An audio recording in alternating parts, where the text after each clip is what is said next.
So I'm at my local hobby shop today. We're gonna be reviewing the first ever 1/5 scale bash roller from Arrma.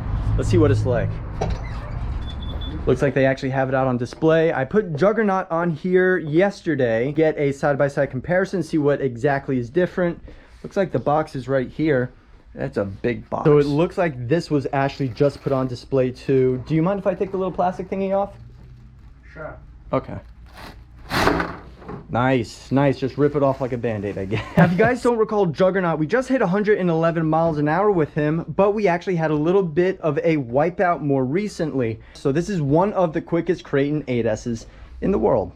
But I think he might need to be upgraded to EXB. Let me know in the comments if you guys think I should do that. Alrighty guys, we're going to be comparing a couple of the Kratons here. This is actually a version 1, but it was actually kind of transferred over to a version 1.5 or whatever it's called. This is the new EXB. So this guy is actually a skeleton. No electronics or anything, but it comes with a bunch of stuff to help get you started. Look how beautiful that is. The 1/5 scale EXB roller from Arrma. That's a beautiful, beautiful body. I just can't get over it. How aggressive it looks. It's just beautiful. That big bumper as well. That's a massive bumper. That's a bumper. Body is off this guy, and the first thing that I actually see is going to be the bumper. So it's really cool that they actually have an 8S bumper on here. That's official. It's really, really sturdy. It's not going anywhere. Unlike the original Ready to Run version or the 1.5, whatever you want to call it. The only bumper that's on here is just the, well, it looks just like a little tiny baby Kraton bumper. Yeah, guys, super duper plush suspension. I really love these new shocks. Very, very plush. And it does look like they actually include a sway bar, which is absolutely awesome. So this is really what you're going to want in one of the best kind of basher vehicles. You definitely want to have more stability when you're in a turn. But you guys can see we have a front and rear sway bar. All right, so there's definitely a lot of space in here, guys. This is our original motor mount. If you guys can see, the chassis has a lot of laser sketches. Oh, this thing is heavy. Underneath the chassis, we could see the Extreme Bash 7075 aluminum. Wow, I could actually see it kind of glisten in the light. Beautiful, beautiful under chassis over here with original Arrma Motorworks on the side. That's honestly a beautiful chassis. I honestly, if I were to get this, I would definitely put on a chassis protector from the get-go. It's just a beautiful chassis. Should be a little bit thicker. I'm not sure if we could see or squeeze the cam in there, but it is definitely a little bit thicker. I'm not sure if you guys can see, but that is definitely pretty darn thick. Now, as you guys can see, the shocks are definitely thicker regarding the shock shafts. Definitely a lot thicker than what would be on the original Kraton 8S. You guys can see. Up next, we have the bigger, beefier tie rods. These things are gargantuan, really. Comparing to these, yeah, definitely. Compared to that, and then we look over here, definitely bigger. This is huge, massive, and look how big those rod ends are. It's like actually longer than the actual rod itself. That's crazy. Now looking inside here, I could see, oh, that's pretty shiny. That, I think that's supposed to be plastic, in which it is. So you guys can see I didn't modify any of this. This is out of the box, version 1.5, version 1, whatever.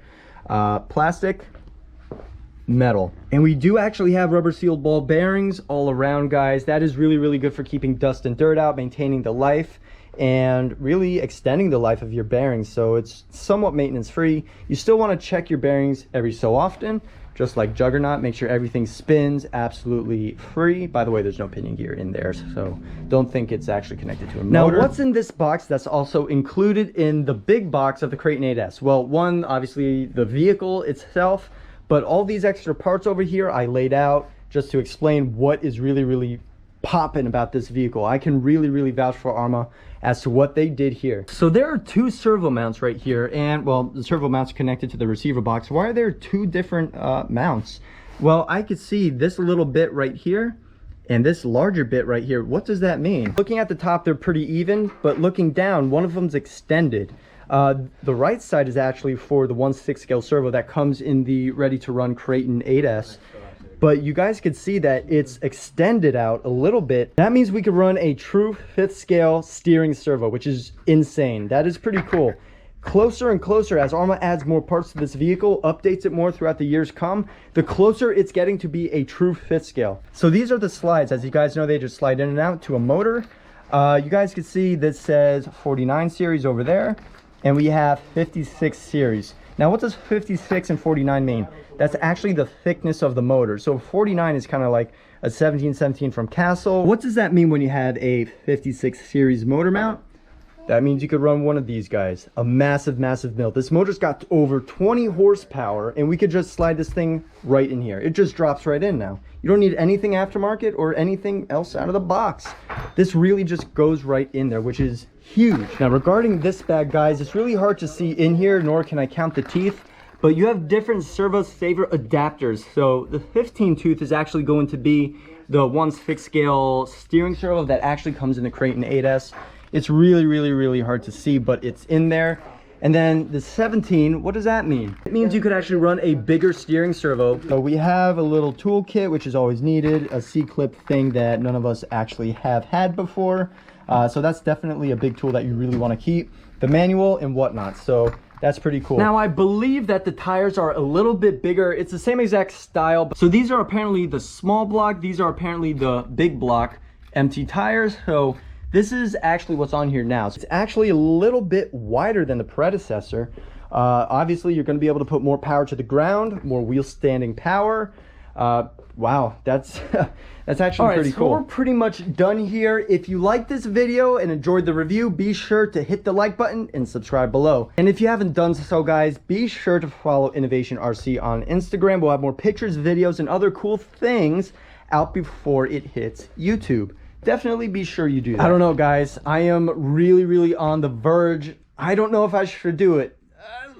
Let me know in the comments if you guys want me to upgrade Juggernaut to an EXB. All right, guys. So until next time, be sure to stay safe and have fun when doing this stuff. Have a good one.